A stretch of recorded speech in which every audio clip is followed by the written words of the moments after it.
This week, we're discussing the Twilight Saga movies, aka vampires ejaculate like a shotgun loaded with 1 carat diamonds. Hi readers, I'm Jordan. And I'm Katie. And welcome to Not Another Heroine, the podcast where we break down the best and worst fictional heroines, those swashbuckling ladies who have to work a little harder than expected for their happy ending. Want to see what's next on our TBR list? Subscribe to us on YouTube or follow us on Instagram for a sneak peek at upcoming content or to help us pick our next book.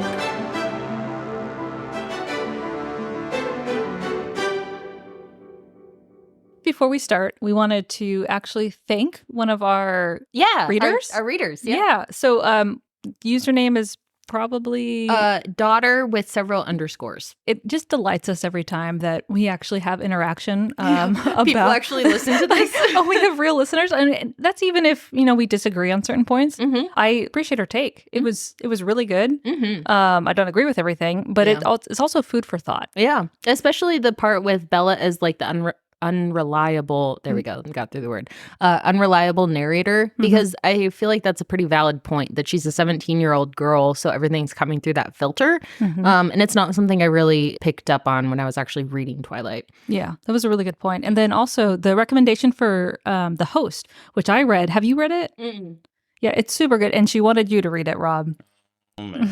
So I'm committed to another episode now. So that may be a future episode. Rob's pick of the week.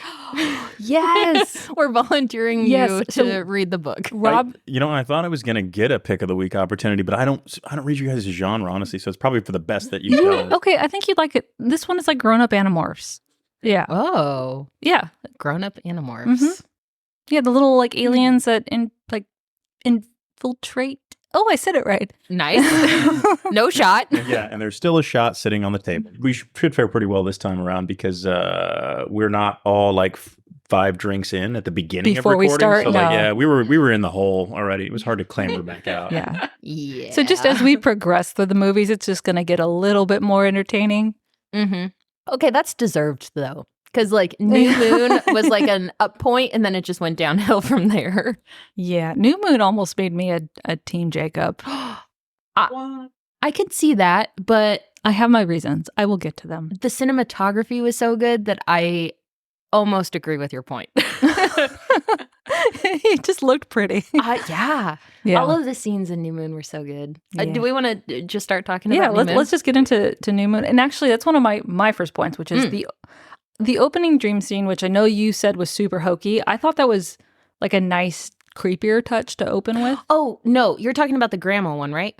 Yeah. Yeah, I love that scene. The scene I thought was hokey was the fake wedding one. Oh, yeah. Agreed on both points. Although, looking back on it, I was like, oh, that's a bit familiar. It's kind of a familiar movie trope, but it was pretty well executed.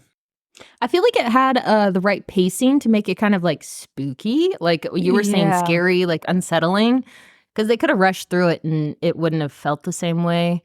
But they drew it out enough that it's like, holy fuck. I think they certainly rushed through some things, but yeah, that's one they didn't drag on unnecessarily, and they didn't. I got the right pacing. But could Jacob be any more awkward in this first opening scene? I mean, if he'd had an erection, probably. Like that's about as. Oh my god. That may not make the final I'm gonna cut. blush. You gotta tuck it. Oh god. Sorry. You could make it worse. That's the trouble with always walking around with your shirt off. You can't tuck it into the waistband. Oh, Jesus.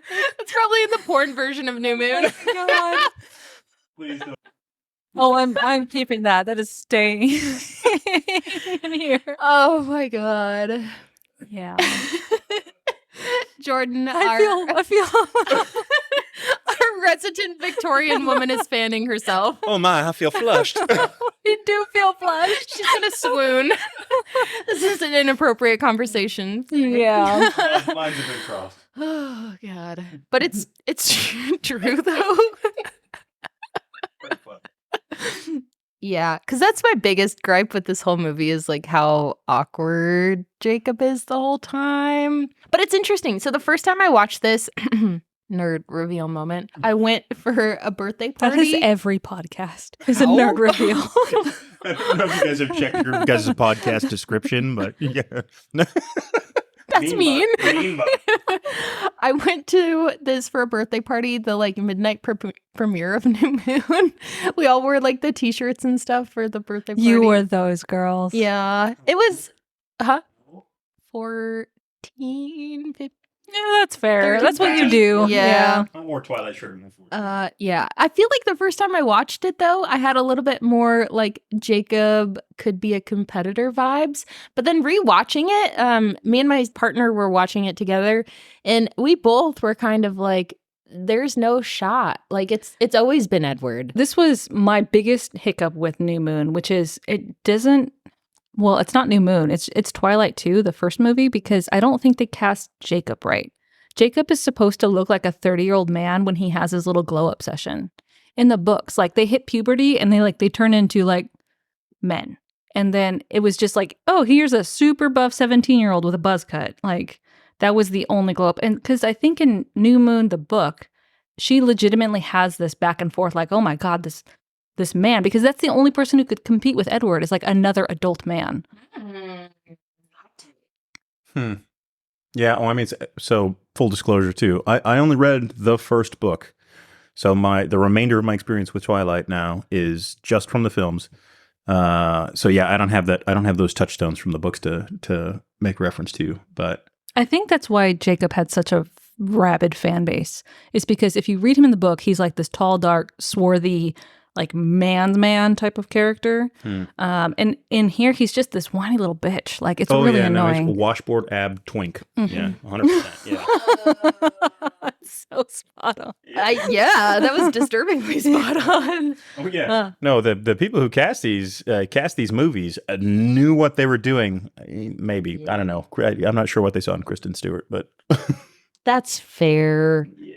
Because I feel like I've seen a couple of different movies with Kristen Stewart, and she always has that like way too awkward. Like I'm not sure if she's being intentional with it or because what was that one movie that she was in recently? The new remake of Charlie's Angels, right? But is she awkward in that one? No, she's like and it's kind of interesting. So this is going to be like a total sideline. Like Kristen Stewart is a person. As of 2023, she's either married or about to be married to a woman.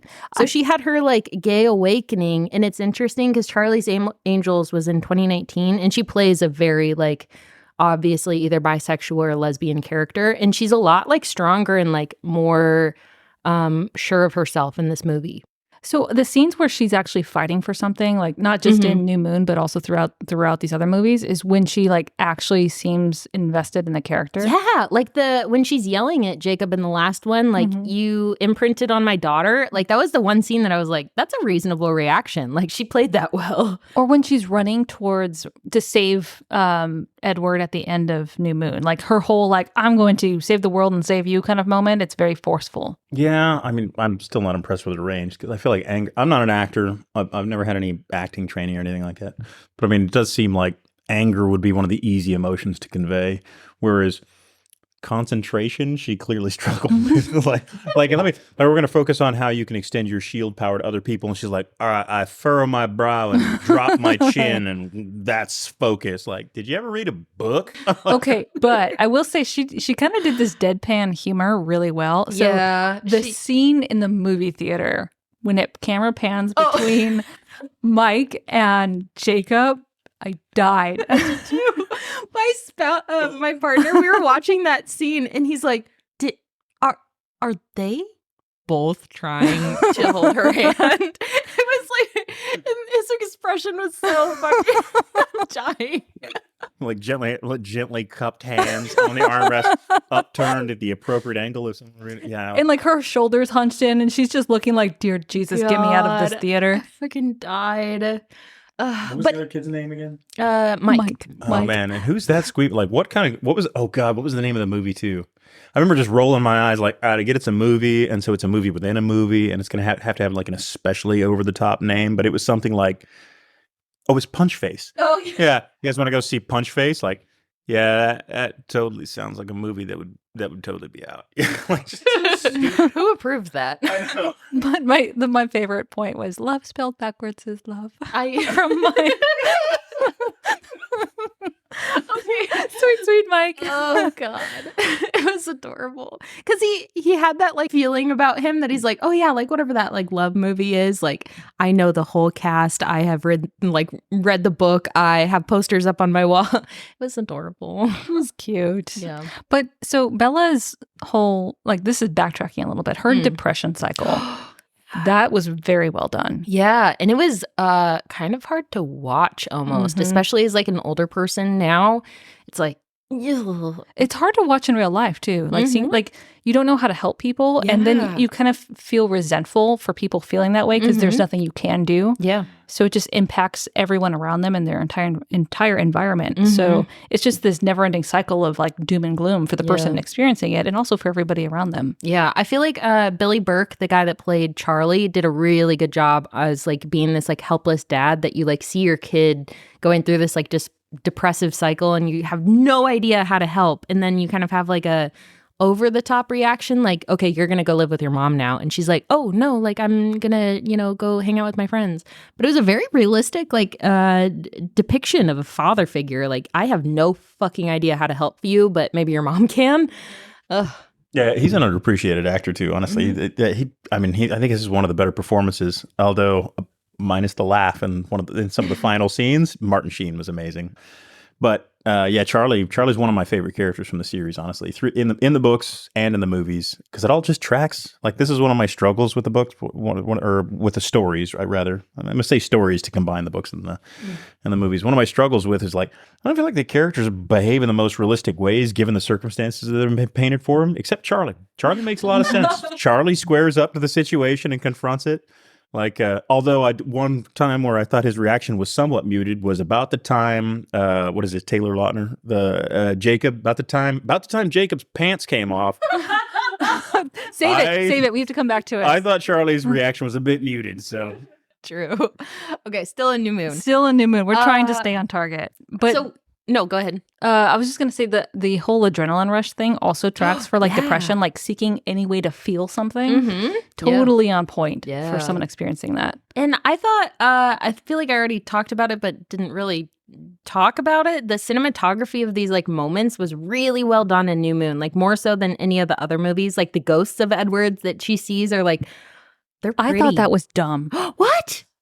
Well, not only that, too. Sorry, I'm going to touch a whole different part of that, because the first time she sees one of these spectral Edwards is where she encounters the motorcycle gang in Port Angeles again, which, incidentally, we're all Pacific Northwest, like, we live in the Pacific Northwest. And so if you've never been to Port Angeles, like, it is not teeming with motorcycle gangs.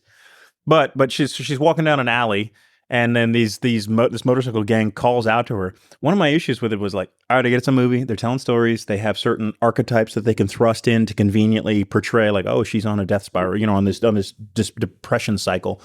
But I mean, I've never been in it. I'm not. I don't look like Kristen Stewart. I've never been on the street and catcalled by a motorcycle gang. But I mean, I just don't. I've never. That didn't seem familiar to me. That didn't strike. I think it would be handled in a different way. Like, there can actually be real people who are just appear in the story in a passing way. Just ever so briefly. They're just a footnote in Bella's story, and yet they actually carry themselves like normal human beings. But they didn't. They're like, nah, I just need you to be a horny motorcycle guy. Cool, I can do it. It's part I was born to play. So, but it's also crazy that she agrees to go with them. Like, I feel like, what's her name? Jessica's response. Her reaction was so perfect. She's like, "Are you fucking insane?" If they could have one F word, it would be right there. Oh, yeah. What's that actress's name? Anna Kendrick. Anna Kendrick. Was this like one of her? It's one of her earlier like breakout roles. No kidding. Because again, skipping ahead to the most recent one. I just watched the last movie today, so it's the freshest in my memory. But what's this? Rami Malek makes an appearance. I'm like, he must have only been just getting started at that point. So it's cool how many people have like touched this in their career. Jessica and Charlie, only reliable narrators in this entire film and book. Okay, but so that adrenaline scene with when she gets on the bike kind of kicks off her like awakening or reawakening in her connection with Jacob, which I know this is going to be like controversial, but hot take. I thought Bella had more personality and more interaction when she was hanging out with Jacob and like having conversations with him, at least in the movies, than she ever showed with Edward. Yeah. I wonder if that kind of ties into the perceived age gap between like Edward and Bella. Like when Bella's with Edward, she feels like she has to be like more the adult, but when she's with Jacob, someone that's someone her same age, she can be more herself almost. And then also if you cast Jacob Black as someone that's younger and not this like manly man, it kind of plays into that she can just be 17-year-old girl, 18-year-old girl. I think it's just the context of the scenes with them. I mean, so when she's interacting with Edward, it's always in the context of this very accelerated romance, right? Like, oh, we've known what we mentioned in the review of the book, like they met each other like 3 times and they're already professing their undying love for one another, like this. And so everything's set up in this contrived romantic relationship, and everything's about that. Whereas her and Jacob, like, yeah, we're working on motorcycles together. That's actually a more relatable experience. Like we all have a moment where we walked out and talked to somebody in a garage who was working on it. Everybody's has had some familiarity with that kind of scenario. So her interactions with him were more grounded in normal behavior, and so they were probably easier to perform. I agree. That's a good point. I also thought in New Moon that the vampires moving and like fighting was way better well done than any of the other movies. It's like really cringy to watch, and then you see New Moon and you're like, this is how it should be the whole time. And then they stopped. I don't remember how they moved. That didn't stick out. I'm with gonna me. pull this up because it's like worth watching. But I do remember the hair just being awful. Maybe it was the next movie. Whose but hair? Carlisle. It looked like he was wearing a wig or something. Yeah, It was terrible. It's also interesting because I feel like the makeup artists gave less of a fuck as the movies went. Yeah, absolutely. They're like, it's gonna be a lot of work to like cover you in gray makeup. Like, I'm just not gonna do that today. Yeah, I noticed that on the last one, especially too, as Edward was standing there looking at Bella recovering. He just looked like Robert Pattinson, no makeup or anything. And it's like they decided, like, well, we're putting all this pale skinned makeup on him. The dude's from fucking England. Like, just let him show up. He's okay. And I did see something on like Reddit or Instagram or somewhere that this was supposed to be representative of like Bella becoming more comfortable with them and like slowly becoming more vampire, so they seemed more normal, which I get. But I feel like that's a discussion point, is like how much with authors and filmmakers can we attribute more thought than is actually, creditable. I don't And what's know just that's a budget word, but problem. yeah, and like what was just like you didn't think about it, or we always love to kind of read into things that maybe aren't there. But to your point, I think what you're saying is that you can torture a confession from any text, and I do think the fan base does that somewhat. Somewhat. I'm not super familiar with the fan base, so Rabid. Yeah. I have to say, though, I feel like they're rabid for a reason. Like, I don't understand why Twilight, when it first came out, got so much visceral hate from people. And I think it kind of speaks to the whole we can't let teen girls enjoy things kind of rhetoric that is 100% true. And Rob is making a face right now, but it's so true. We don't let teen girls just be teen girls about things. One Direction, people hate on that all the time. And it's like, it's just a boy band that girls like. Like, why do we have to fight about that? My initial gut reaction to you saying that was like, no, that's not a thing. And then thinking about it, yeah, that occurs across platforms, with music, with books, with movies. Like, it occurs across sexes too, though. As a society, we just have a hard time letting people enjoy things. Once upon a time, nerds weren't cool. I don't know what the hell's happened in the last 20 years since I left high school, but it wasn't always so. Like, it was acceptable for you to have, like, be obsessively, like, fanatical about things. Holy crap. You sound like Channing Tatum in 22 Jump Street. He's like, what the fuck happened to high schools? Why are all the nerds cool now? It happened behind my back. I wasn't involved. You just need to go back to high school and... Oh my God, yeah. Yeah, this doesn't get to make it in the podcast, but I would slay in high school now. Oh my God. that's staying in the podcast. Jesus, I'm going to wind up on a watch list. Oh my God. But apart from just not letting people enjoy things, I think probably is a subtext to all of that. No, you can't have that. You can't enjoy that. This is why we can't have nice things. The reason is like, well, we would just prefer that you enjoyed better things. Oh. Yeah. Well, I mean, that's fair. I mean, Harry Potter. Yeah. Yeah, because it might be an overreaction on the Twilight fandom, is that they got so much visceral hate, so they had to work harder to prove themselves, and they maybe went a little bit too far in kind of exclaiming the Twilight Saga's, biblical like themes, and how you could read into every sentence, and it's maybe like a bit of an overcorrection, but I mean, it's true. Like, it's a good book, but I don't know that it's that incredible, Well, and I was thinking about this earlier today, which is I haven't watched any interviews with Stephanie Meyer. I haven't read anything. I haven't read any articles about why she wrote these books. And I think trying to attribute an intention or a motivation to an author is what every kind of reader or fan is attempting to do, because they want their interpretation of the text to line up with the actual intent of the text. And not knowing what Stephanie Meyer intended, like, I read this book the way it was marketed, which is for a young adult paranormal romance, which is pure escapism. There's no greater meaning behind that. That's how I interpreted the initial read on this book. I guess, speaking to your point about the rabid fan base overcorrecting, like, there's nothing to overcorrect or respond to. Yeah. It's just a book. It's just a romance novel, like the thousands of other romance novels that exist for a specific age group, and that's it. I feel like that kind of comes from the point of view, though, of now older Jordan, because I know as a kid, or not as kid, but a early teen or mid-teen, when you'd want to say that you read books, but it always leads to that second question of what kind of books, and then you immediately are like, So when I was reading my trashy bodice rippers as a 14-year-old, I hid the book covers. Yep, yeah, because it's that's embarrassing. The point of the cloth book covers. So I feel like it does kind of come from the perspective of now, I don't give a fuck. I have a podcast about these books, but I feel like as a teen, you maybe have to kind of very rapidly talk about find some other meaning to justify the experience. But I think that's the point, is you shouldn't have to justify something that you enjoy. Yeah. Hell yeah. End point. Unless it violates a law. Yeah. Morally wrong. Let's caveat that maybe a little bit. Loving Twilight is immoral, though. So, no. Disinvited. Yeah. Sorry, you have been removed. I just had to peg the needle the other way. I remember. Actually, it's funny you mentioned that. I never really thought about it, but I used to cover in high school. I read a lot of the Star Wars expanded universe, and I was again, nerds were not cool in 1999. Okay, so God, I've dated myself now. Shit, in high school in '99. We announced your age in the first episode that you recorded with us. Yeah, you're fine. Yeah. Ouch. Yeah, you don't remember. I'm bellying up to 40 in many ways.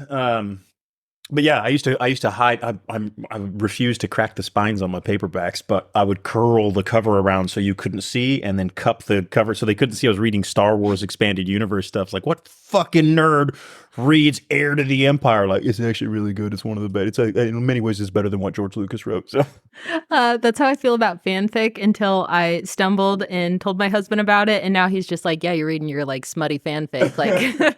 I don't think he cares because he receives the positive benefits of me reading smut all the time, but yeah, you just need to find a partner that accepts all part of you. Well, actually, so still though, till this day, remember you were kind of leery about sharing the fanfic with me? Yeah. Oh, okay. So this is a little plug. So one of my favorite fanfics is for Rob's in the room. I actually don't know. No, just do it. Do it. Okay, so it's about Hermione Granger and Draco Malfoy, which, okay, he's making the sour face. But if you think children. oh no, this is when they're older. So the fanfic is they're 40 years old and they're all in 40-year-old not great marriages that were kind of arranged and they jumped into when they were really young.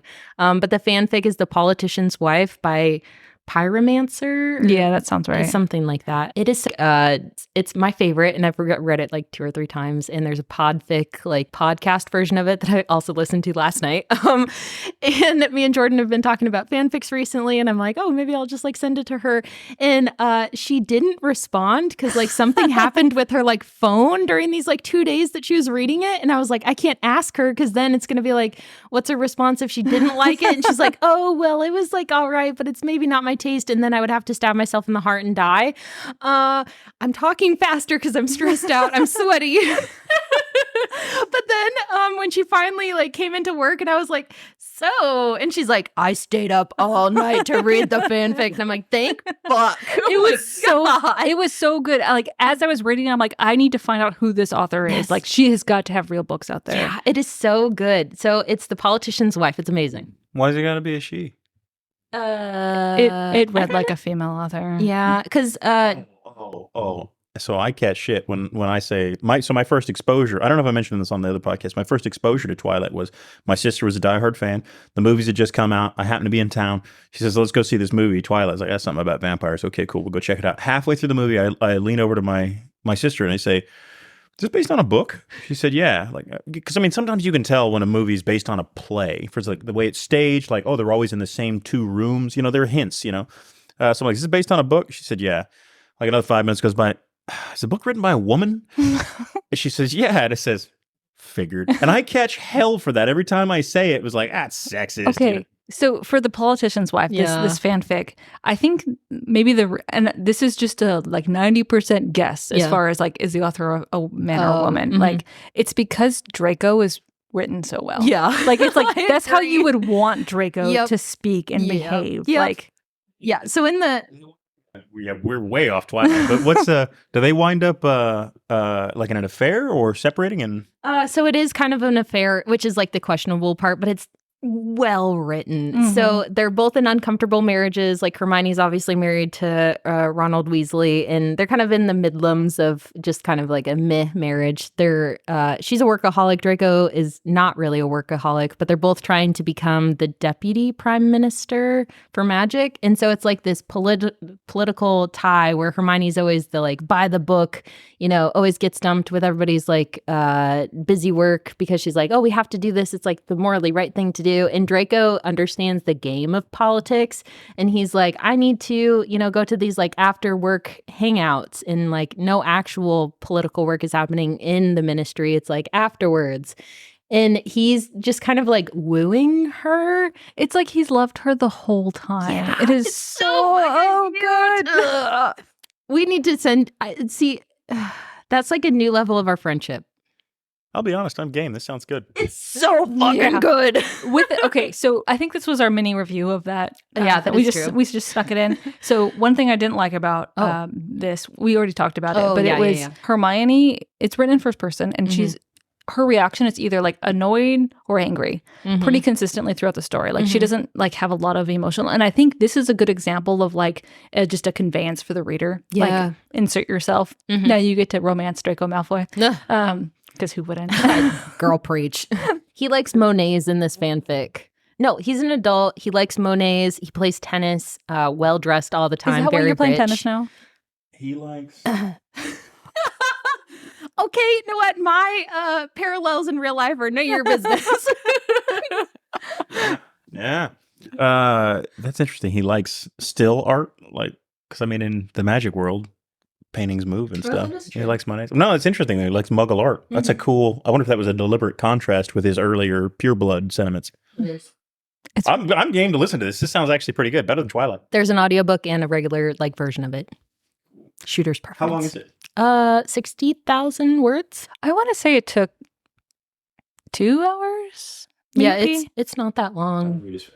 Yeah. Fanfics are either a quick one shot, which is like a couple thousand words, or it's like 400,000 Yeah, words. or it's like a standalone. It's like a novella size. Yeah, I would say so.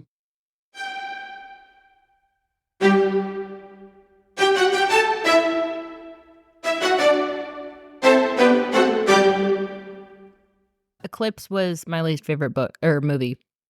Yeah, I agree with Eclipse was trash. you. It was just The filler. third one. Yeah. So this is the one where they had the brood of newborns, right? It just seemed like such a. Because it kind of felt like they just needed an extra movie. And I haven't read the books in a long time, so I can't really. They just needed like an extra something to fill in what happens with Victoria. And it's like that could have just been a note. It didn't need to be its whole book. Like, Yeah, she was a big nothing burger. Edward just so with moments of just pure, extra pure trash. Yeah. This whole, like, Edward gets extra protective in this movie. Like, that's the whole theme throughout the book and the movie is Edward's like, I love you so much more now, and I won't let anything happen to you. And this whole bullshit with him, he disables her truck when he thinks she's going to sneak out, which is the same shit that Charlie does in the first movie. So now we have him acting like a dad figure, like daddy issues. Yeah. Yeah. And it's like, that's a little bit scary because if you take it out of the context of, they're deeply in love, this is YA. If someone does that to you, that is the biggest of all red flags that could be waved in your relationship. Like, please get away immediately. Yeah, it's one of the markers of human sex trafficking. Like, these people don't appear to be able to leave. Yeah. Well, it's nice that they gave Renee like this whole moment where she's like outside observer commenting on Bella and Edward's behavior, and she's like, she calls it. I think maybe the producers are like, we need to have a trigger warning here. We're just gonna hide it, which is like, he's really intense, like a magnet. And what else does she say? Whenever like you move, he moves, and he's like always looking at you or something. But it's kind of said in this like kind of like, oh, that he's a little bit intense for this is your first love. But it's also kind of give it a tacit approval by her, which I kind of wish she was more like, hey, like, I don't love this. Like, you're still a little young, but I get that you're a teenager and you're going to do what you want. Like, a little bit more hedged than, just full approval. Like, so Bella has a comment, I think, later when I don't know who she's talking to, maybe Jacob. She says, love chooses you sometimes. Oh, giving up your control over the situation that you're in by saying that you're not like you didn't make an active choice. Yeah. That's a little icky feeling. I'd love something that happens to you. Yeah. Yeah. I don't know. As we've touched on, I think already, there are some kind of overt Christian sexual moral themes here. And, sorry, I said overt. It's more covert. Like because they never mention it. I think the only even hint of Christianity I saw in the movies anyways was the Cullens have a massive crucifix laying on its side at the top of the steps. You're like, oh, okay, there it is, got it. Like apparently it doesn't bother them like it does in Bram Stoker. Yeah, all these Christian sexual moral themes, like, well, partnership is for life, like, and that's across the book, not just across subcultures like vampires or wolves. It's across all of them. The only broken marriage we're even aware of are Charlie and what's her name, Renee. They're the only people who didn't work out. That's how this whole thing got started. So it does seem like a very elaborate parable on Christian sexual norms. So. And I also feel like Eclipse was when it really came into focus the most. Like New Moon felt still teenagey, like, okay, this is like kind of fun, love triangle and yada yada, we get it. But Eclipse was really, this kind of like really came into fruition. Eclipse was just love triangle. Yeah. And you like get into, I feel like I can't really put it into words. And maybe if you've seen the movie recently and you can kind of also agree with these vibes that I'm getting, it's this weird, so with Riley, he is a new vampire and he follows Victoria. It's implied they have sex, but they're like in love, but they're not actually true mates. And then he like dies at the end and he's always seen as like evil. And it's kind of this weird parallel of like, if you have sex before marriage with someone other than your like true mate, you're like wrong.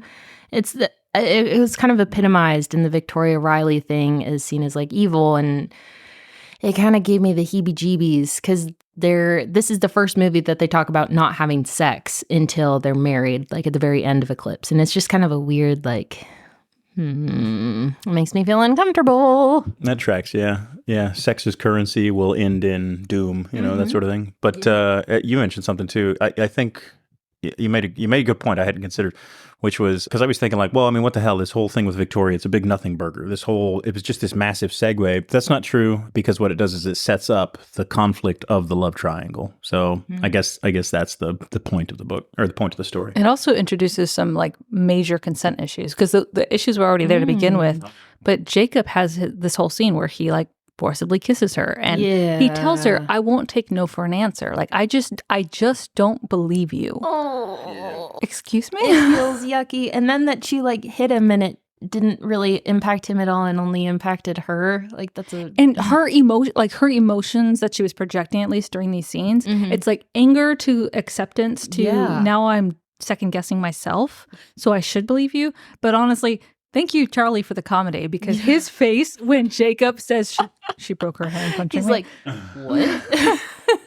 Yeah, Charlie again more relatable than anybody else in the story, because that was one of my favorite scenes. Was like, oh, he kissed her. Oh, she slapped him.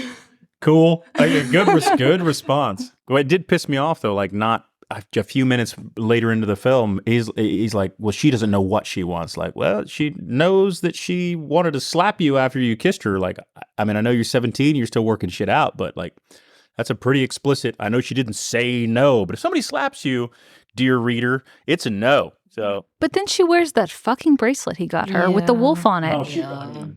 And it's weird too because the only person who's sure of the relationship is Edward. He's like, oh no, she loves me, like everything is fine. And like that's kind of in question in Eclipse, but then he also has these moments where he's like, no, I trust Bella, like it'll be fine. She loves me.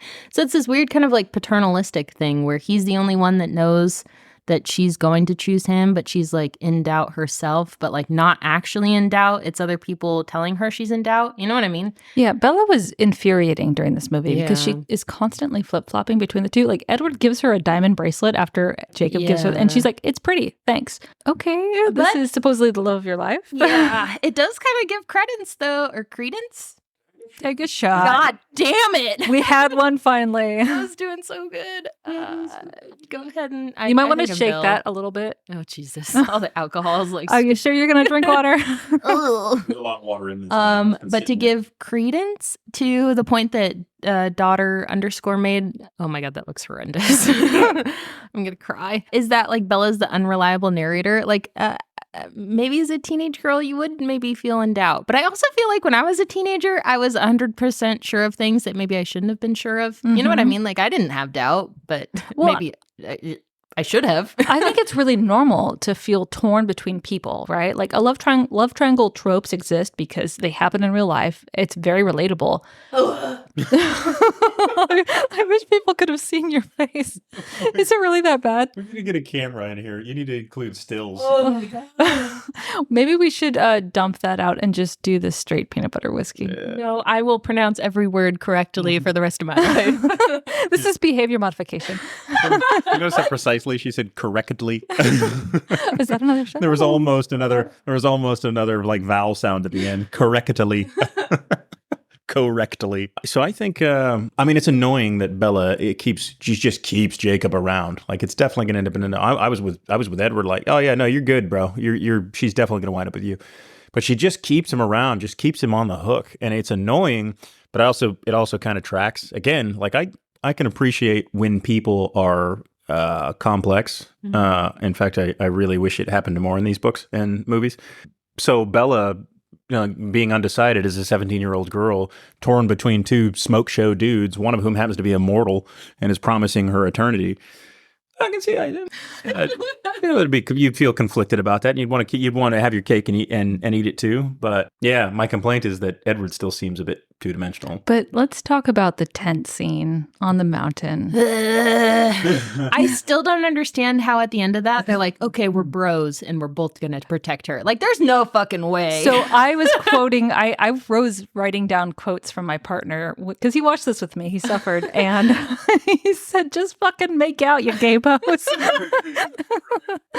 That was endearingly like they obviously have some unresolved, which would make sense because I mean Edward came into existence or was birthed, whatever word you want to use, in the Edwardian era. So like maybe he's just closeted. Yeah, that would be a fun take. That would be a good fanfic because again, so some of my notes I wrote here was that Edward shows more personality talking to Jacob than he ever does with Bella, and Bella shows more personality with Jacob. Maybe Jacob is the key. They should just be in a throuple. Oh, actually, I am 100%. Everybody gets what they want.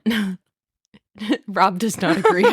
Rob looks disgusted. Weird. No, I mean, not disgusted. I mean, just like not disgusted with the concept of the trouble, but disgusted with the because I mean, eventually the freaking daughter gets involved, and it's like that's a bunch of creepy shit going on. Anyway, no, back to like why does he show more personality when he's interacting with Jacob? Because when he interacts with Jacob, the motives and intentions are clearer. Right back to why does Bella interact with Jacob more naturally than she does with Edward? Because the whole Edward-Bella thing is extremely contrived. It's very hard to write it in a plausible, credible way because, like, what the hell are you both getting out of this? Like, love. Okay, no, got it. I mean, yeah, it's a big word and it's a big tent, understood. But I mean, it's from the early stages of book one, it's never really cashed out all that well. We're ineffably drawn to one another. Like, okay, well, if it's ineffable, I guess we have to leave it unsaid, which means we're gonna struggle to articulate normal developments in conversation, just in conversation. Because also, what is the conflict? I feel like I want to caveat this for the readers. Jordan and I are dabbling in story writing, maybe potentially, and we're like kind of fleshing out what the conflicts are between the characters. But what's the conflict between Edward and Bella? Like, what's the reason that they can't get together? And I get it's her turning into a vampire. Like the conflict is their whole identities don't. It's never really brought into conflict. Like, I get that he leaves for the second movie, but it's always kind of the implication that he still loves her and they're still going to be together. So maybe the conflict is it's a dual conflict with this whole, we have to be together, right? Mhm. But there's like three barriers. There's one, we can't have sex before marriage. We have to be married and you have to be a vampire. And all those three things have to be resolved before. That's all the books. I mean, it would make sense that that's the conflict, but it feels like a silly conflict. Yeah. You know what I mean? Yeah. Quote him for me again, though. We can't have sex before marriage. You have to be married. I have to be married. Well, that's one. They have to be married. And then she has to be a vampire. So that's two things. She has to be married, or they have to be married to have sex, and she has to be a vampire. All right, just for my own edification. All right. Well, I just take issue with I guess Article 1 in that list of problems.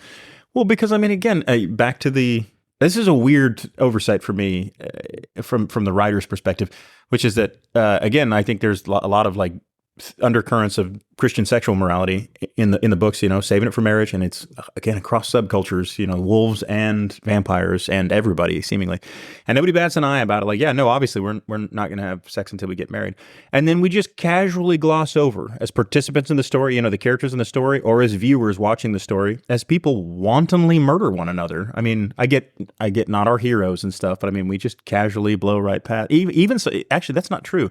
Some of the allies that they summon to their side are not the vegetarian vampire types. They're killers too. And so we just look right past the homicides that they routinely carry out and focus for 10 hours on the sexual politics. Which is interesting because Bella has a line because she's initially resistant to getting married super young. Yeah. And she says, well, when she finally caves, this is the 21st century, I at least want to hyphenate my name. She goes from being resistant to marriage because she's 18 and wanting to maintain some semblance of identity by not completely merging into that family to just not caring anymore. Yeah, because so that kind of leads us pretty well into Breaking Dawn Part 1, where all the marriage is occurring. I feel like she didn't really put up a fight about it. No, not at all. She just kind of was like, okay, because at the end of Eclipse, she's like, okay, I want to have sex. And then there was the awkward, like, no, we can't have sex until we're married. There's a fight at the end of Eclipse. Why do they have a fight? Do you remember? About the sex? No, like the whole Colon family lines up and all was the Volturi come? Oh, no, that's in the last one. Oh, the wolf. There's a fight in Eclipse. Yeah, there's a fight. The wolves show up to kill Bella and the baby. No, that's Breaking Dawn. That's less. It's the newborns. Oh, the newborns. Yeah. Oh, yeah, sorry. I skipped way ahead. Okay. We were talking about the wedding and all of that. Sorry.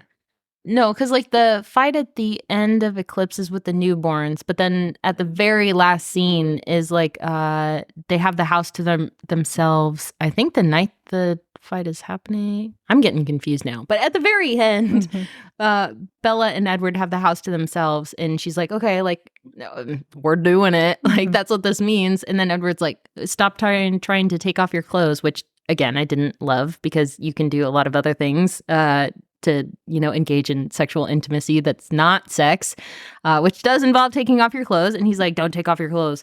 But then they have like a whole like fight about not having sex until marriage. And then she kind of caves in. So it's almost like the implication of like, I want to have sex, so I'm okay getting married if that means we can have sex. So that's what I mean. Like Yeah. separating marriage and sex into the same, like Yeah. not separating it and putting in one conflict is not accurate, because for Bella, the conflict is she wants to have sex with her boyfriend. Yeah. And he's like, not before marriage. Yeah. So then marriage becomes like a second conflict. Yeah. It felt yucky. But then she's like, okay, like let's jump into marriage. And I feel like we talked about this a little bit. Jessica's comment during it where she's like, oh, I wonder if Bella's showing. And then Angela's like, don't say that. She's not pregnant. They like love each other. It's like, why was Jessica the only like reasonable narrator, but she's kind of cast and made to say it in a really like mean girl way? It sure seems like if you'd be sensitive to maybe you got married super young. Yeah. Which is crazy because, like, I got married pretty young, and I don't, like, those are legitimate questions. Like, it was just because we're weirdos, and I don't want to be with anyone else besides him because he's my kind of weirdo.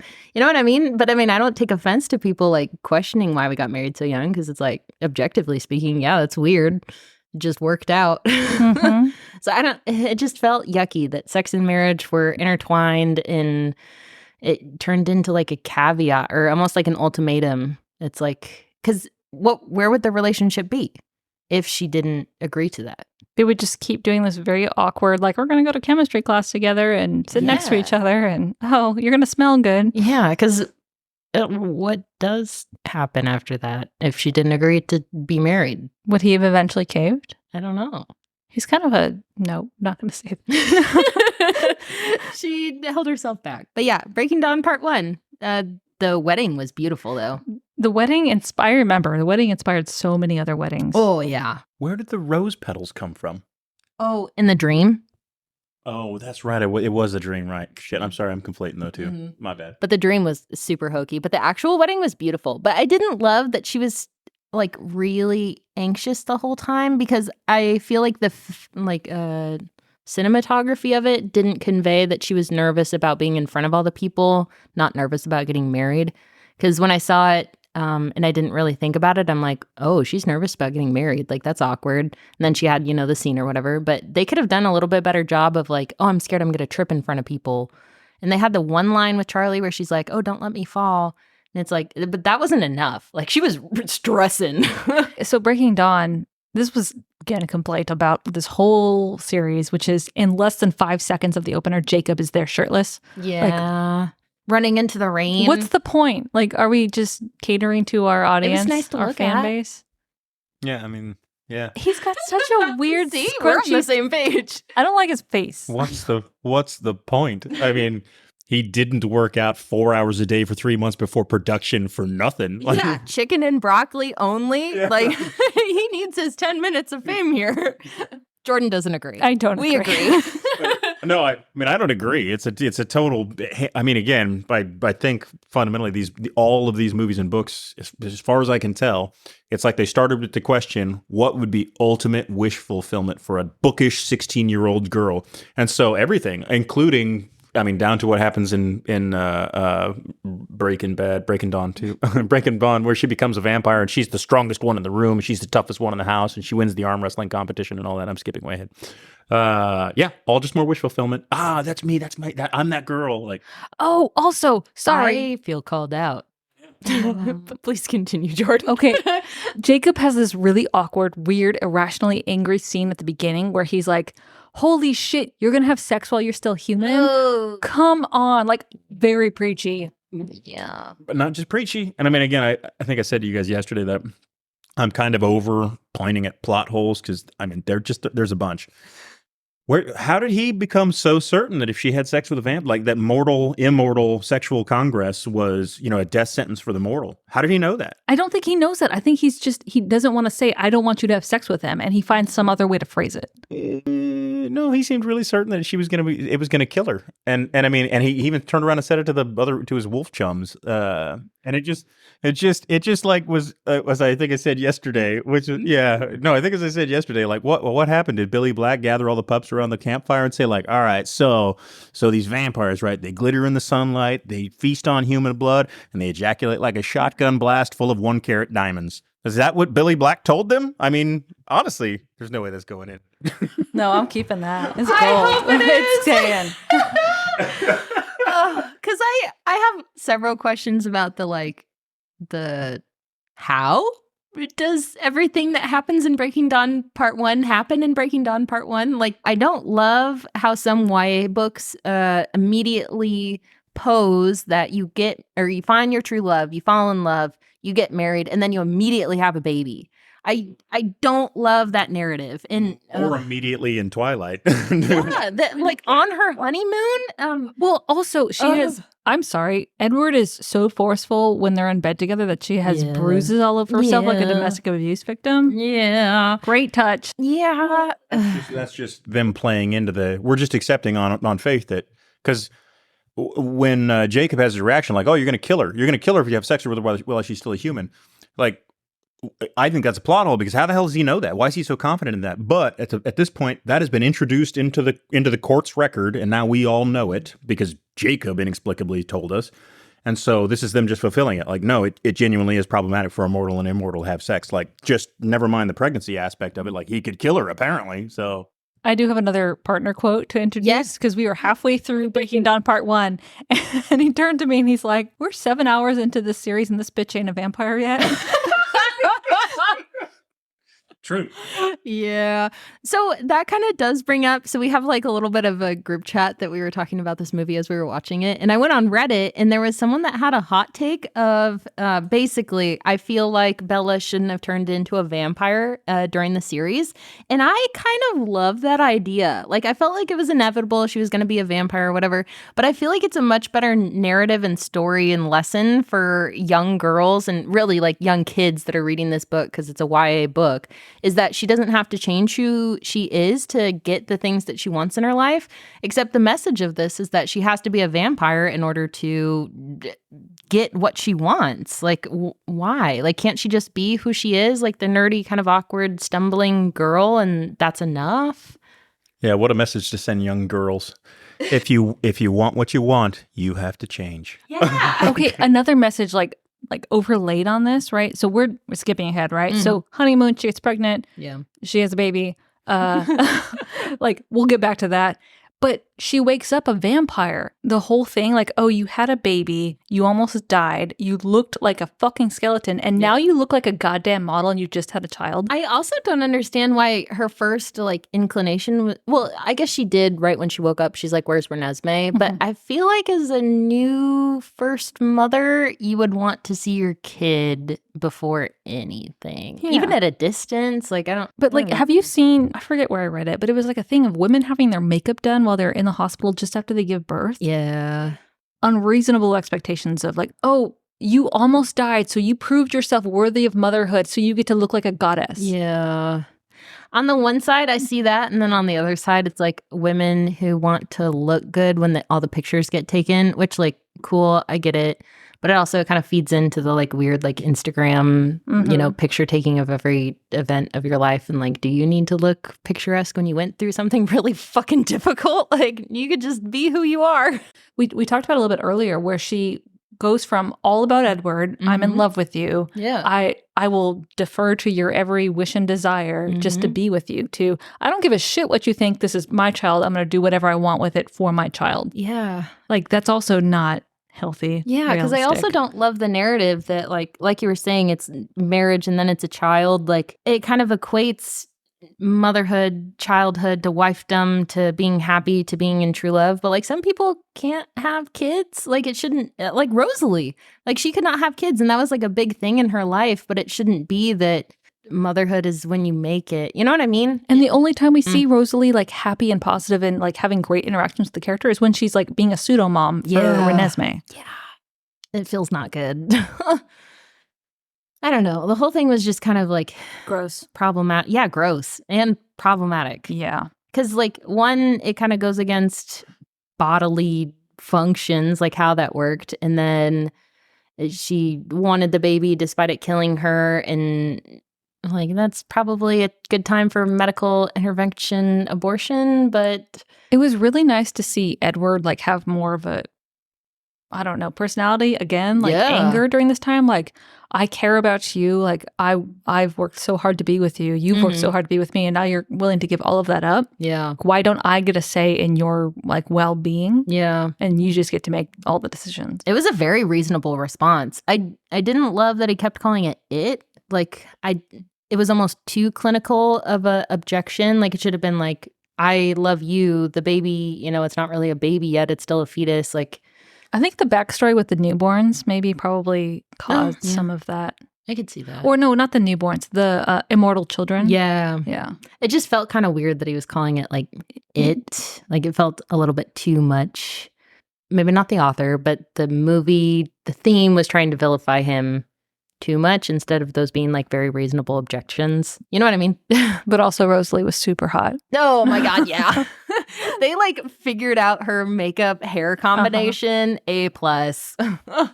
Yeah, I noticed the same sort of motherly martyrdom thing. She literally died bringing the child into the world. Yeah. But I'm less bothered with it because, I mean, frankly, I mean, does it come back as I know people like that. I know people who would maybe, I don't want to say superficial. I don't know I can't think of the right word. It's not superficial, but people for whom that is everything, like really not in a performative, I posted on Facebook kind of way, but like are genuinely all about it. Motherhood is making it for them. It's not an unrealistic character type. It's just maybe not the most interesting character type, but I mean, people are like that. Yeah, I mean, it was kind of a obvious smack in the nose trope, like, oh yeah, she sacrificed herself to bring the child into the world. Like, isn't that compelling?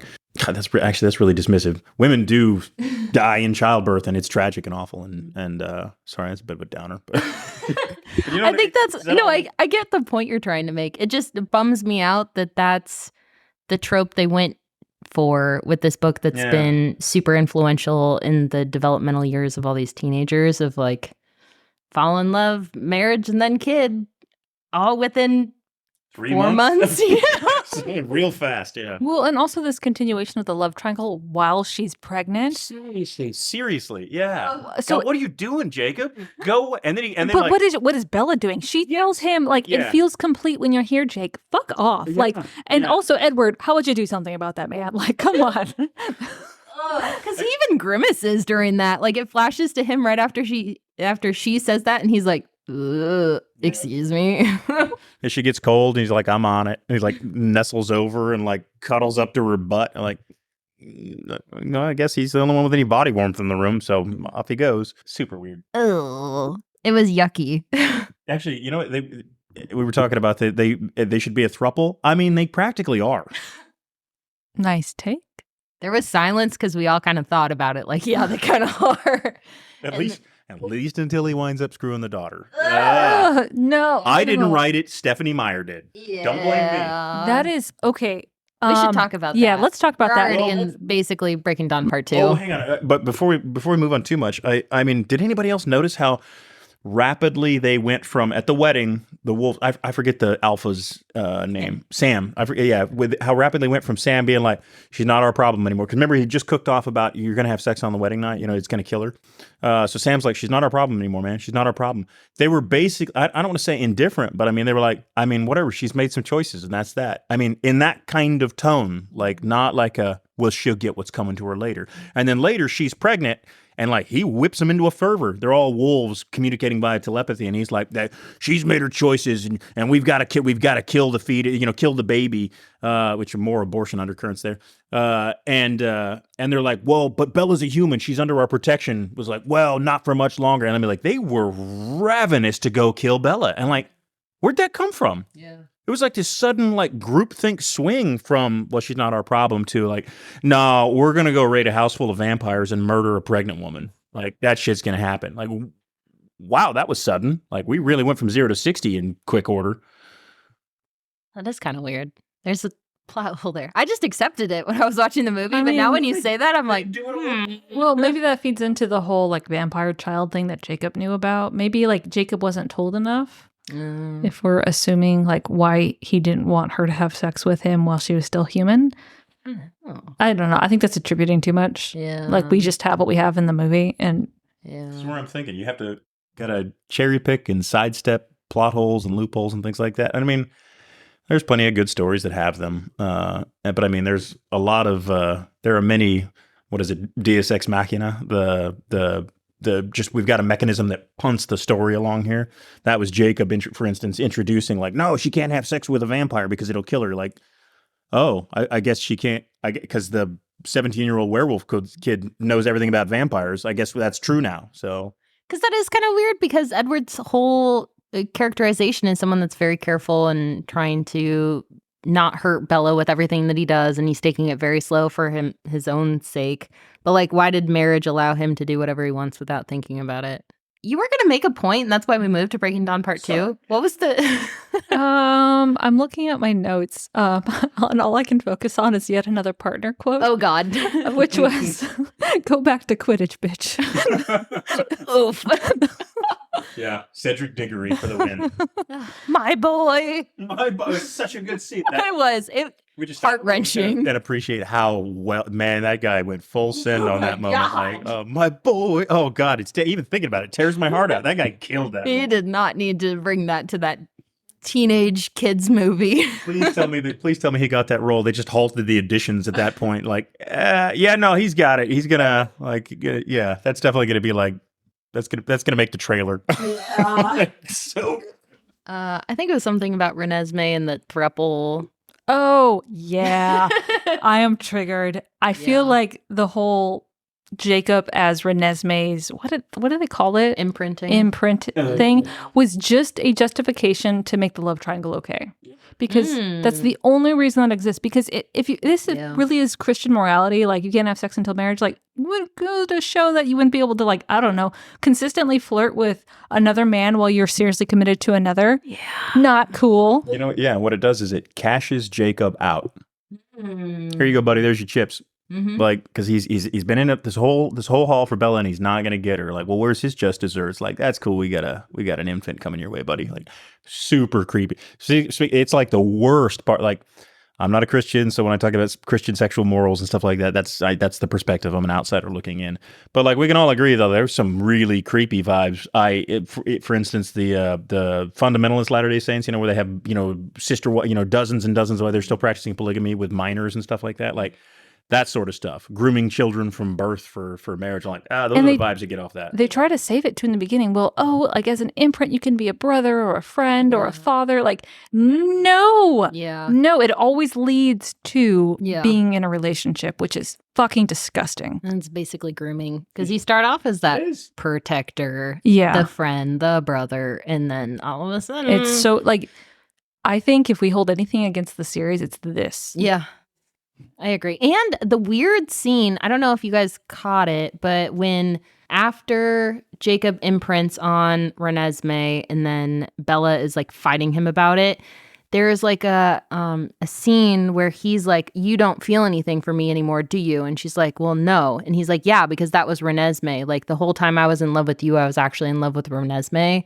I'm almost positive this happened in the movie, and now I'm tripping out because you both are like looking at me like, no, that happened. Okay, yeah, that's so questionable. Like, someone can fall in love with you based on like the eggs in your body, like that's not you. Like, what the fuck? Like, how about based on your smell?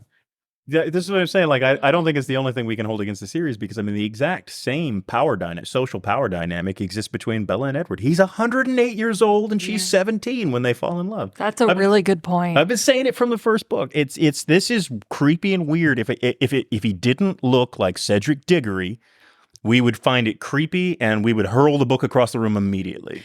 So the commentator, the reader who messaged us, she brought up Jane Eyre, which has similar vibes, right? Like very problematic hero who's significantly older than the heroine. I know you haven't read it. No. The movie's really good. There's a movie with Michael Fassbender, and he's just delicious. Did you hear the voice change? Anyway. But no, so it's kind of like, it's considered a gothic romance, because he keeps his crazy insane wife like locked in the attic with a caretaker, and brings in this young girl to take care of his child, and she is she's young, like maybe 18, 19, I Yeah. think, and he's in his mid-30s. So like not as significant as 100 years old, but Yeah. still he's already married and he's way older and she has no world experience. It's like a very similar comparison. I'm not a subscriber to the idea that you can't judge past events by the standards of the day. I'm firmly of the view that you absolutely can. What else can you do? But I mean, if it's about fiction, it's about the people who had existed in that context and that in those social settings, and those can be compelling dramas. And so it's one thing to set the story in a time where the power dynamics between men and women there was that much of a discrepancy between them. That's another thing to set one in, because when's Twilight set? What year? Well, yeah, modern time. Yeah, modern time. So I mean, yeah, it's still a 100-year-old man and an immortal seducing or seduced by a 17-year-old girl. And again, as far as I can tell, the only reason you can try and cash it out with, well, it's fate and magic and stuff like that. But I mean, ultimately, I think we accept it because he looks 17. And I mean, we're just me too. We're all just that shallow. These books were written prior to Roe versus Wade being overturned. Women had more rights nationally when these books and movies came out than they do now. Makes me sad. And yet abortion is an issue in this movie. Yeah. Yeah, regardless of what society says or what the law is, I mean, it's a moral question everybody has to pose to themselves. The characters pose it to themselves, and they come down pretty solidly on the, no, we're going to see it through to term, even if it kills her. So, I mean, that's also a choice that gets made out in the real world, out in the wild. So, I mean, insofar as that, I mean... it was a choice then, but now for some people in certain areas, it's no longer a choice. Well, I mean, I'm not sure it's illegal to perform a cesarean section with your teeth. So That's the fair. book does a number of things. Gross. Yeah. That whole pregnancy scene was just pure horror. Like it gave me like Saw vibes. Yeah, it was Like, yucky. It was super yucky. But a nice high in Breaking Dawn Part 2 was Stefan and Vladimir. The real adorable. Dracula. The real Dracula. I just love. Okay, so I'm a huge Bones fan. The TV show, and the guy who plays the blonde one, is he Stefan? I think, or Vladimir? I don't know. They're the same. Yeah. The one that plays the blonde one, he was in an episode of Bones, and so I saw him, and I was like, oh, I know you. Yeah, There was a great cast for Breaking Dawn Part 2. there was. Yeah, Rami Malek makes an appearance. I was really tickled by that. That's cool. Because I mean, he must have just been getting started when he was in this. So it is funny how many recognizable names touched this apparently early in their career. Because who were we talking about earlier? Anna Kendrick.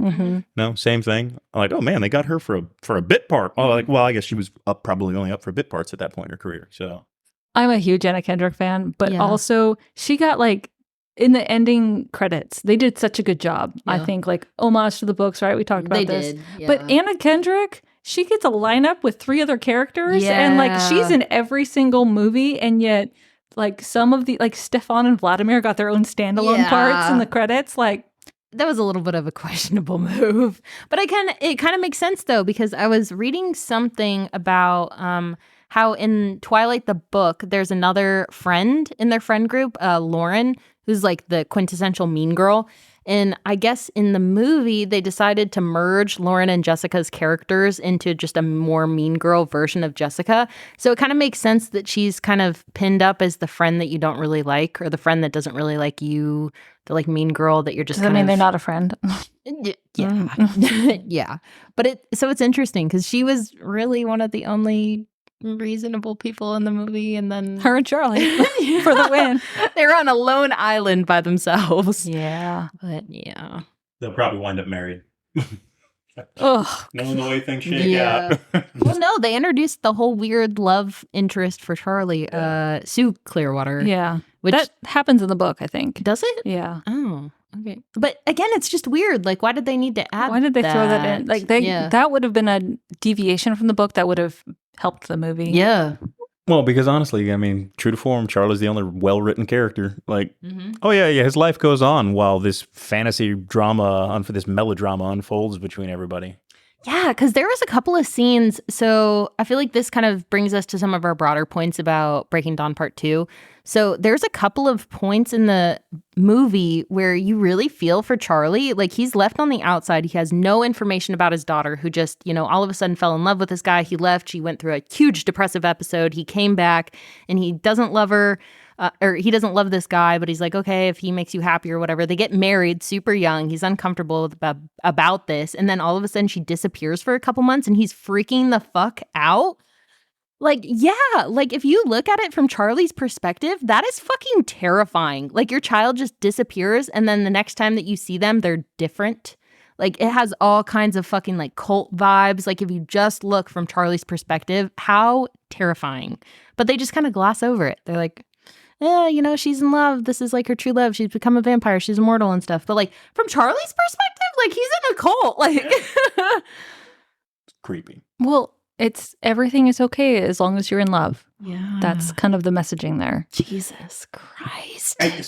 Actually, question for you guys, because you've read the genre more. I mean, I'm familiar with romance from other stories that don't squarely fit into the romance genre, but like, this is, I think, what non-romance readers imagine romance is like. No. Where it's like the entire race on deck. That is why people exist.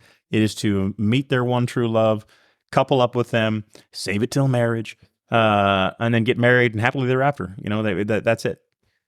Am I just dead wrong on that? Like, it depends on because romance is a huge genre and there's like subgenres within it, right? Like, we do fantasy romance, but historical romance is different, like, depending on like which era, because there's medieval like historical romance, there's Regency, and then like with Regency, because that's probably one of the more popular ones, is you see this whole, in that time, super common to like, you get married, then you have sex.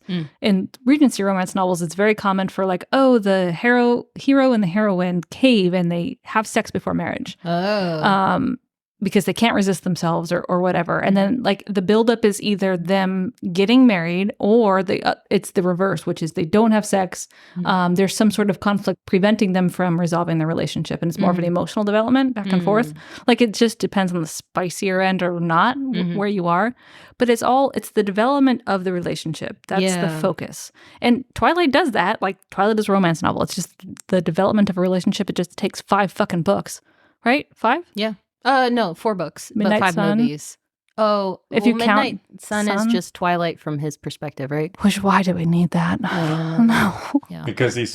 because he's so poorly drawn, like in the other books. Like, he's so. But it is kind of interesting because, so I will say, Twilight is canned as like a romance book, but I'm not sure that it really is. Like, if you compare it, just the text, to other actual like romance books that we've both read, there's not a lot of focus on the relationship. It's like all the reasons that they can't be together, and then the Volturi like angle, and then him running away, and then Jacob coming in. Like, there's not a lot of the quintessential aspects of romance books in this. If you ask whether or not a book is considered a romance novel or not, it's would the plot exist without the relationship?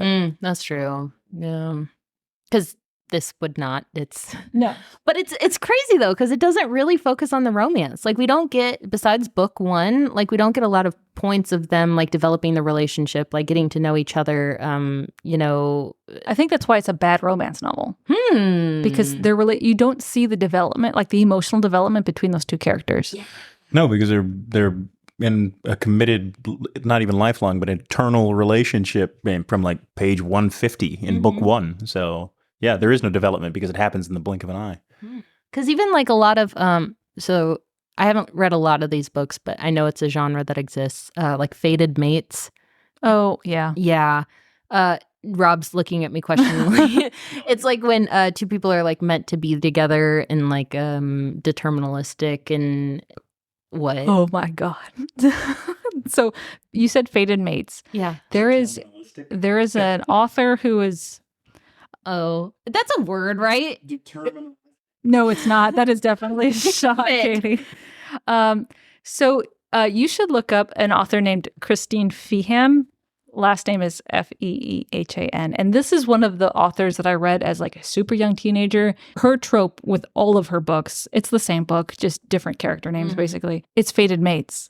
I don't want to say they're terrible because I did read a few of them, but it's just the same plot over and over again. And it's that you are destined to be with this one person, and the whole book is you getting to be with that person. And either one person in the couple is resistant to it for either because of circumstances or internal conflicts. Because even those, so the fated mate ones is like they're inevitable to be together, but it's like how they get together. But that's not really in Twilight, the how they are together. Like there's never any question of whether they love each other or not. Because even in the second movie and second book, New Moon, like they love each other, obviously, but that's like the impediment to them being together is, you know, she's still human and he's like, oh, you shouldn't be with me because I'm an immortal.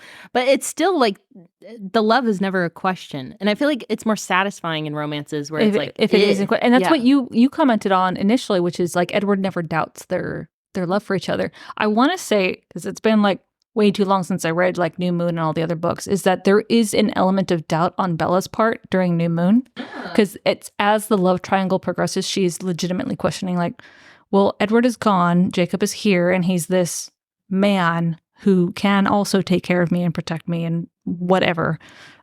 So, is that in the books?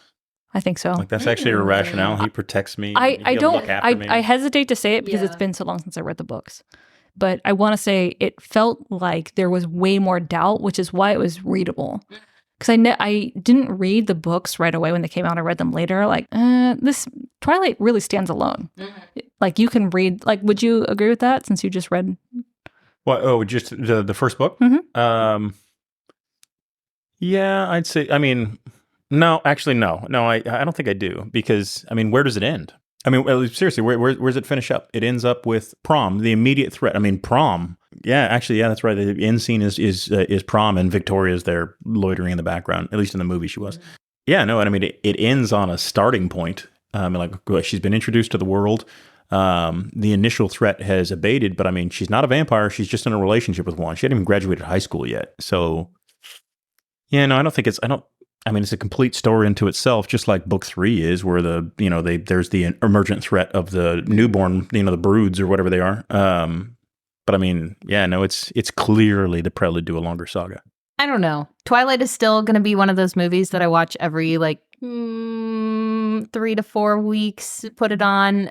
It's rainy outside. It's comforting, the blue tones, but New Moon might come into the roster a little bit more often. These other ones will absolutely not. Yeah. Let me say something embarrassing. My movie that I put it on, if I'm having a bad day, do you know this story? I've told you this. So yeah, my partner, she thinks this is the weirdest thing, but the movie that I put on when I'm having a bad day and it never fails to cheer me up is the movie Babe. Oh yeah. I can't, I don't even struggle to articulate why either. It's very easy to say why. It's the pig. It's I just love bacon. Pick of the week.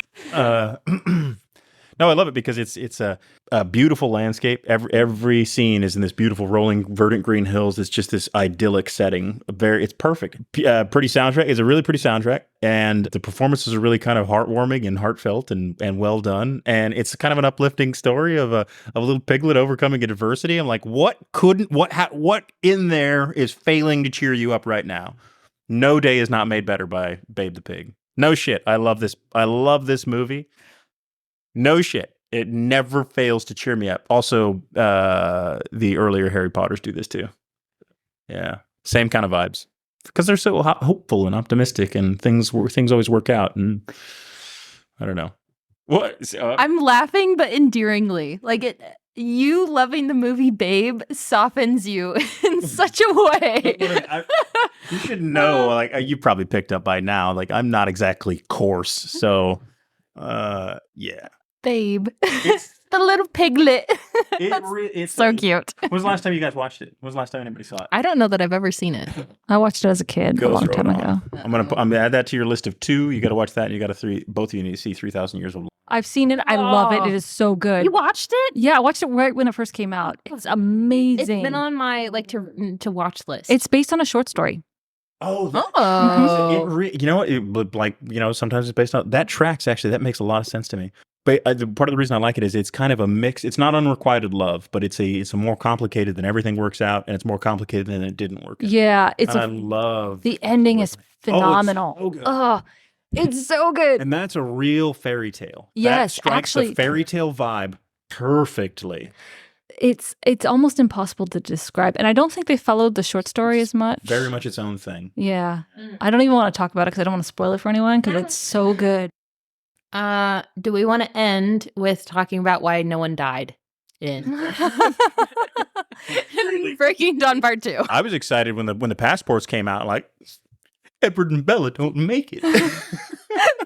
But yeah, but Yeah. the reason, I don't know, I'm going to simplify it. The Yeah. reason why no one dies is because it's a romance novel. It has to have a happy ending. It has to be a fairy tale. No one's going to die. But you can have a happy ending with a couple characters Yeah, dying. you can, but like not in this genre. I guess. But I mean, like, all of the fantasy romance has someone die.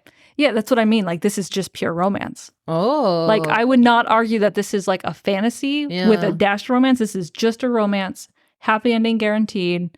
No character that the reader or the viewer is going to get invested in is going to die. The one character that does die, no one gives a shit about. Irina. Oh, yeah. Because she's only introduced for like 2 seconds. Yeah, and she's portrayed to be as deserving of death because Yeah. she betrayed everyone. Sort of. That's another. She's just another one where it's we're working our way to a lot of the book. We're just working our way towards a conclusion, wish fulfillment of some kind, and we need a character to sort of kick the can down the road a little bit. Well, she comes along and she's all pissed off because they killed, what's his name? It's not Leander. What's the guy? He was part of the original Laurent. Yeah, there we go. She's all bent out of shape because they killed him. Like, he was trying to devour someone under our protection on our land without our consent. Like, we all know how this works, right? We all basically agree that there are a handful of rules. He broke them. He paid the price for it. But then, and now she's this. We needed a traitor, so that's what she's going to get bent out of shape about. And it's just another contrivance to set up a conflict. But that's what I mean. Only the bad guys die. Oh yeah. Because even Jacob is given his happy ending with Renesmee or whatever. That whole weirdness. Yeah, every single loose end is tied up. Yeah. No, all the good people, all the relationships stay successful. Yeah. Can you imagine Esme, who was saved from killing herself, like continuing to live without Carlisle? Yeah, that wouldn't happen. No. How about Alice, who was in a fucking mental institution? Yeah, she's not going to survive either if Jasper just got beheaded in front of her. But it would be such a good, again, like these examples of ways that Twilight could have been a better message to young readers is like, you can still go on. Like you can, like being in love isn't the only reason to be alive. Brilliant. Yeah. Yeah. Like it would have been much more satisfying. Like the family trying to move on after Carlisle dies, like the patriarch of their family. And then Esme kind of trying to be like the matriarch and like, I have to, stay here for my family. Like there's other reasons to be alive besides my like mate. Like what a better A storyteller lesson. who did this really well was Harry Potter. Yeah. J.K. Rowling. There was a bunch of people that died, but there was a reason, and Not even at the final conflict. I mean, Sirius Black. Each death Ouch. had such impact and meaning for the overarching story. Well, shit to me. I mean, when Sirius Black died, I was gutted. yeah. No, because I mean, like she did. Oh man, it was almost cruel the way she set us up for a fall on that one. Because like, oh god, he's gonna get out from under the Dursleys. This guy's cool. He's everything you would want him to be. Like he loved the parents, and you can see the relationship developing with Harry. And I mean, like, so when he goes, like, oh shit, it's not. I have not read that the protagonist has experienced loss. I have felt loss with them. So I mean, that's good storytelling. That's a comment. So from that book that you were checking out, John Truby, I think, like it's like The Art of Storytelling or something like that. He says that when you design your characters, you want the audience to empathize with them, not sympathize with them. I think that goes back to that feeling. This might be controversial and probably a hot take, and I don't know that anyone will agree. And it's kind of like a half thought.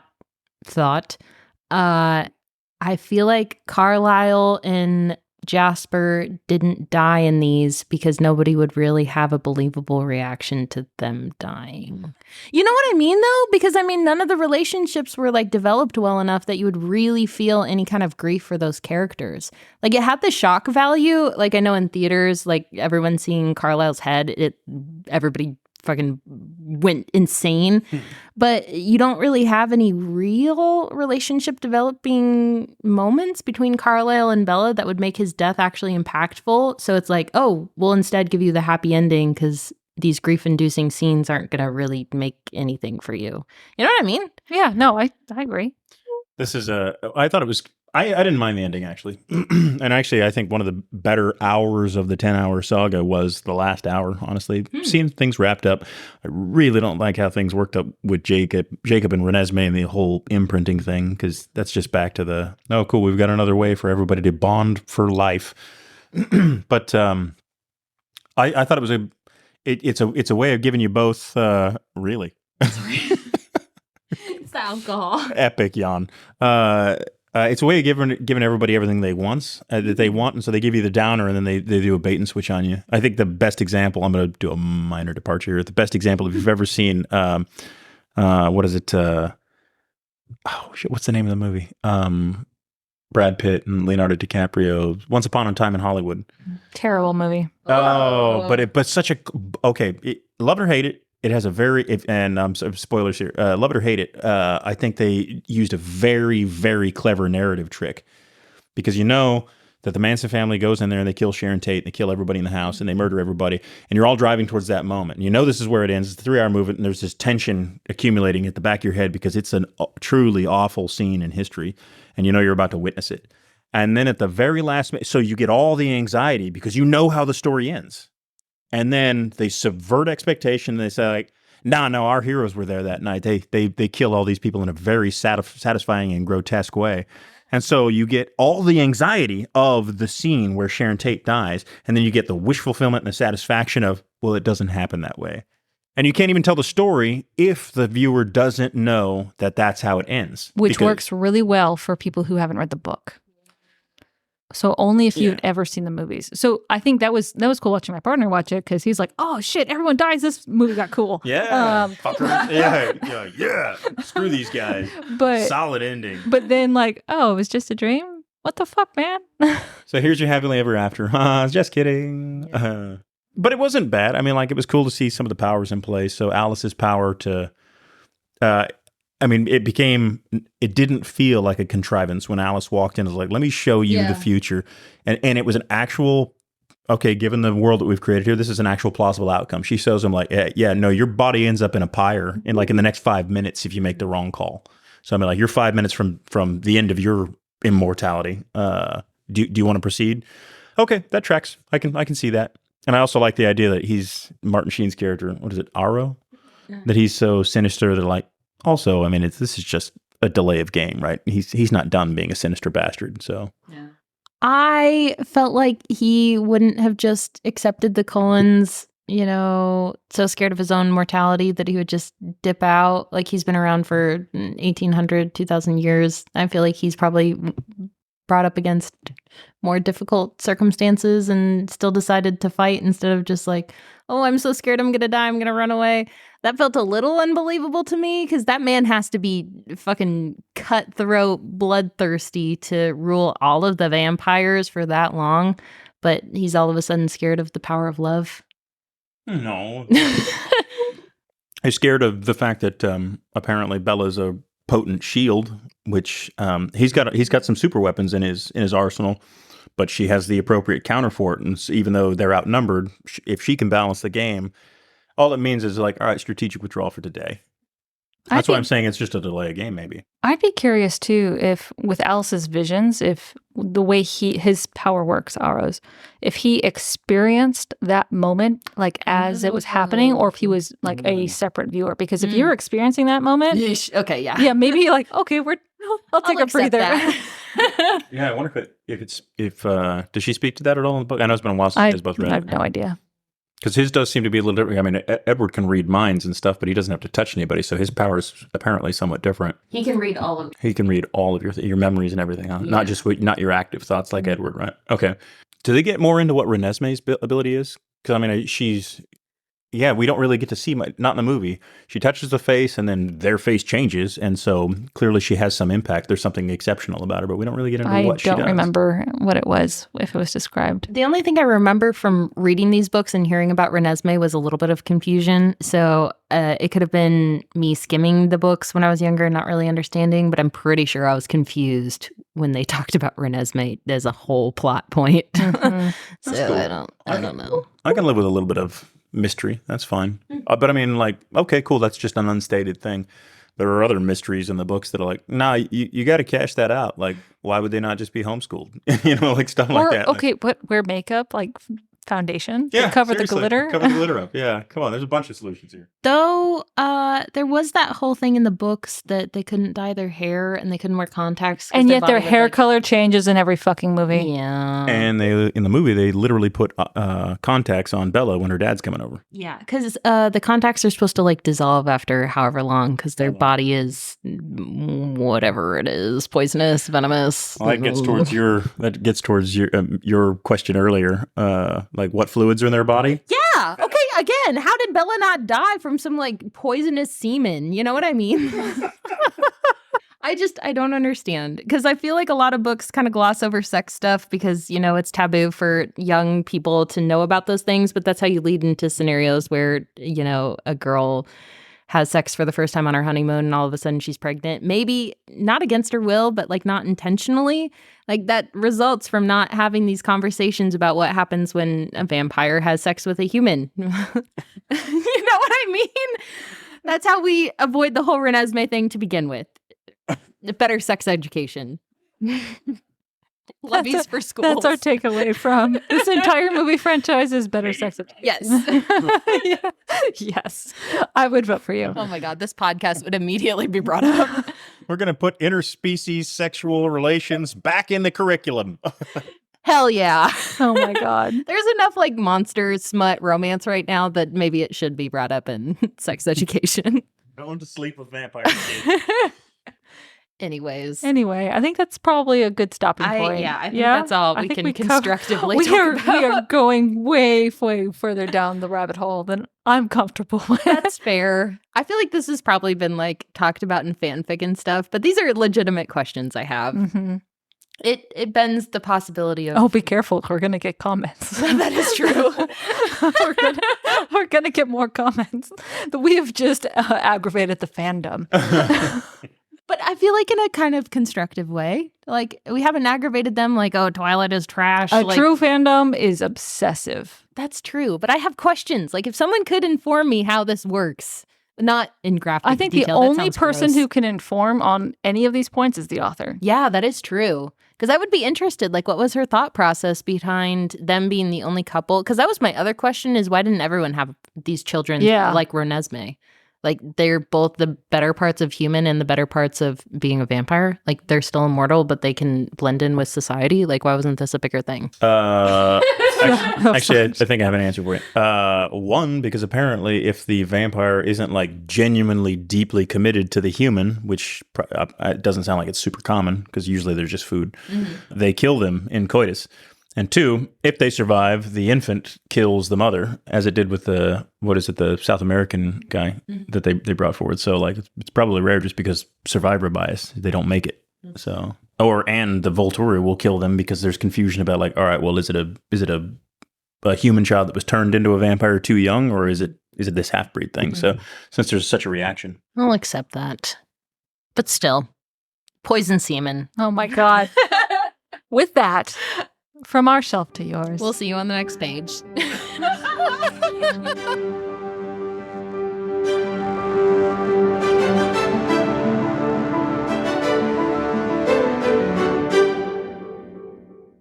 Hi, readers. If you'd like to help us pick our next book, send us a message on Instagram. Or if you'd like to just listen, we post new episodes every Monday and Wednesday on Spotify, Apple, and Amazon. Thanks for listening. Bussin'.